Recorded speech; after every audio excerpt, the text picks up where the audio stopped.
दोस्तों GD अगवान गुलाम मुर्तज़ा खान जतोई की ज़मानतें तमाम तर मुकदमात में हो गई, लेकिन उसके बावजूद भी उन्हें हस्पताल से नारा जेल मुंतकिल कर दिया गया।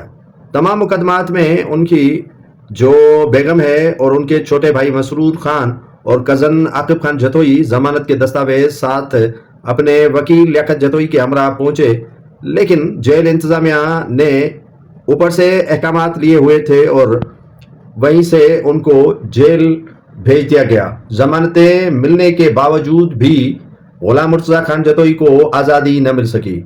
इसी तरह कुछ माह कबल साबिक सूबाई सलाहकार और आसिफ अली जरदारी के दरीना साथी इस्माइल खान डायरी पर भी मुकदमात बनाए गए और मुकदमात में उनकी तकरीबन हैदराबाद, नवाबशाह और दीगर इलाकों से जमानतें हो गई, लेकिन उसके बावजूद भी उन्हें रिहा नहीं किया गया। घोटकी, डैरकी और दादू में चंद मुकदमात ओपन करके उनकी गिरफ्तारी डाली गई। तो इसी तरह लियाकत अली खान जतोई वकील हो गए गुलाम मुर्तज़ा खान के।